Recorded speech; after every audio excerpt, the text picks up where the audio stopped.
It was meant to be just another sunny, upbeat episode of The Kelly Clarkson Show. A lighthearted hour where celebrities laugh, share stories, and plug their latest projects while sipping tea from oversized mugs and basking in the glow of audience. Applause, but on this particular Tuesday morning, the stage was set for something far more unpredictable, and none of the producers, camera operators, or even Kelly herself could have foreseen that what began as a routine interview would evolve into a fiery, on-air confrontation that would send shockwaves through the internet, gossip circles, and even Buckingham Palace. Meghan Markle, elegant as ever, in a sleek navy pantsuit and calm smile, was there to promote her new children's book while also championing a new initiative focused on mental health awareness for new mothers. And though the mood backstage was relaxed and friendly, there had been whispers from staff about a last-minute script change that added a segment titled Royal Real Talk, something Meghan's team hadn't approved, but with the cameras rolling and applause cued, she entered. The set all smiles, seated across from Kelly, who opened the conversation with warmth, complimenting Meghan's outfit, her resilience, and her new project. But then, as if someone backstage flipped a different switch, Kelly shifted tone, casually asking, "So, Meghan, do you ever wish you'd just stuck to acting and stayed out of all that royal mess?" And the studio fell silent for half a second, enough for the words to settle like a dropped chandelier, and Meghan blinked once, then twice, processing whether the question was a joke, a jab, or both, replying cautiously, "Well, Kelly, I don't think anything in life is ever that simple," to which Kelly, grinning, followed up with, "Sure. But don't you think it got a little dramatic? I mean, interviews, docuseries, books. Do you feel like maybe it all became a bit much?" And now the audience, unsure whether to laugh or stay silent, watched as Meghan's expression hardened just slightly, her poise still intact, but the corners of her smile less certain, and she responded measuredly, "When you've been through trauma, speaking out isn't drama, it's survival." And Kelly raised her eyebrows, not backing down, quipping, "Right? But some people think it's all just been a very well-branded survival." And with that, Meghan exhaled sharply, clearly rattled, but attempting to maintain her composure, saying, "With all due respect, Kelly, I came here to talk about a cause, not defend my existence." And Kelly shrugged, saying, "Fair enough, but you've made your existence very public, haven't you?" And Meghan's face flushed, not with rage, but with a sudden, overwhelming sense of vulnerability, her voice trembling slightly as she tried to pivot, bringing the conversation back to maternal mental health, describing sleepless nights, self-doubt, and loneliness. But Kelly, either emboldened by ratings or resentment, interrupted with, "It's just hard for people to feel bad for someone living in a mansion in Montecito." And at that, Meghan paused, looked down, and for the first time on live TV, her eyes welled with tears that she tried desperately to blink away.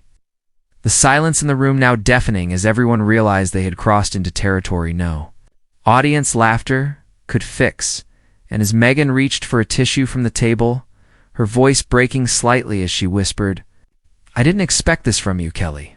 The host, perhaps sensing she'd gone too far, reached across gently and said, "Hey, I didn't mean to upset you. I'm just asking what people want to know." But the damage was done, and though Meghan nodded politely, she asked if they could wrap the segment early, and after a beat, the producers cut to commercial with an awkward jingle, and as the cameras powered down, Meghan stood slowly, thanked the staff quietly, and walked off stage, escorted by her publicist who was already dialing someone, presumably a lawyer or palace. PR and Kelly sat alone for a moment, staring into the studio lights, perhaps realizing the difference between ratings gold and reputational fallout, because within minutes of the segment airing, Twitter ignited with hashtags like #WeStandWithMeghan and #Clarkson crossed the line, while others praised Kelly for asking the hard questions, dividing the internet in a way rarely seen outside of political elections. And news outlets from TMZ to BBC scrambled to cover the story, analyzing the segment frame by frame, tone by tone. While PR teams on both sides issued cautious diplomatic statements, Kelly's camp saying she meant no harm, only honesty. And Meghan's camp stating she had been blindsided by disrespect on what was presented as a supportive platform. And behind the scenes, NBC executives held emergency meetings about damage control, viewership impact, and how to frame the next episode.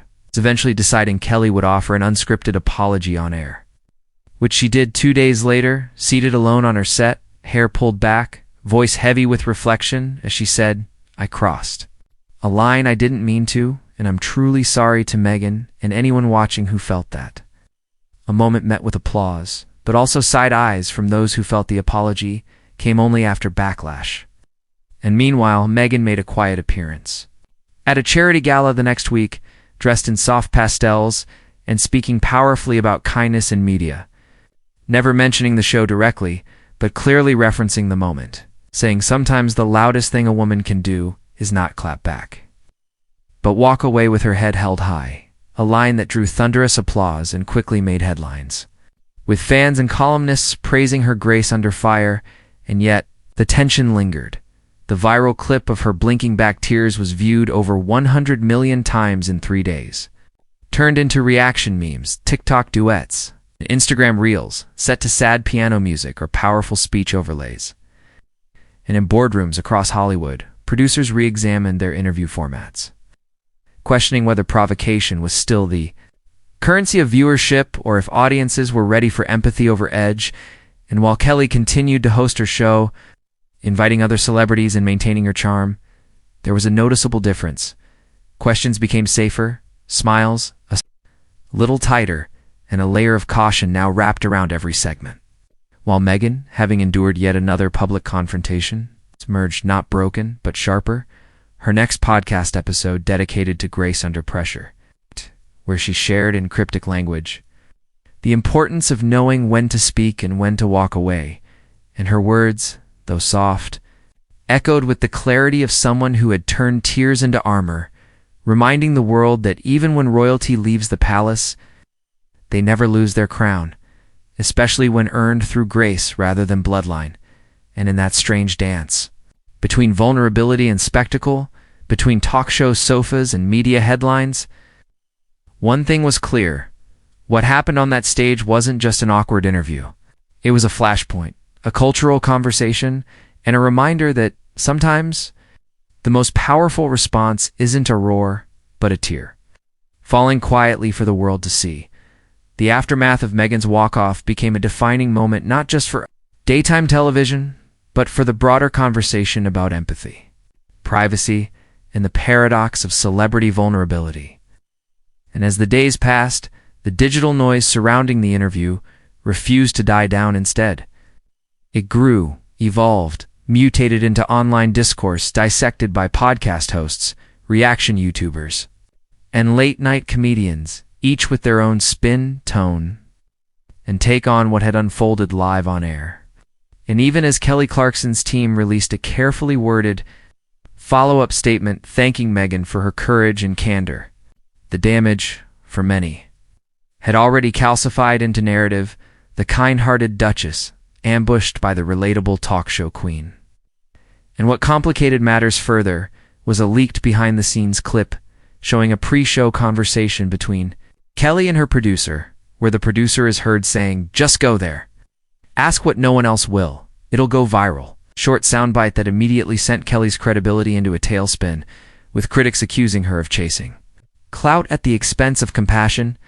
And Meghan, meanwhile, stayed quiet publicly for 3 full days. A rare digital silence from someone usually so controlled in narrative and tone. But when she did return, it wasn't with an interview or a press release, but a 12-minute video posted to her foundation's website, where she addressed not the interview itself, but the larger issue of how women, especially women of color, are framed when they dare to speak honestly. Her voice composed but not cold, saying, "We are taught that grace under fire is a virtue, but rarely asked why there's so much fire in the first place." In the video, elegant in its restraint and clarity, went viral within hours, praised by figures across political and entertainment spectrums.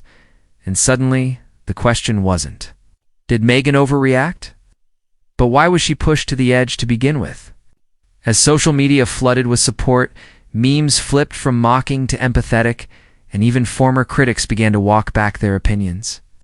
And in a strange twist, Kelly's show saw a ratings spike for that week, but the network was forced to shut down its comment sections after an overwhelming volume of hate mail, both from Meghan's defenders and from viewers demanding an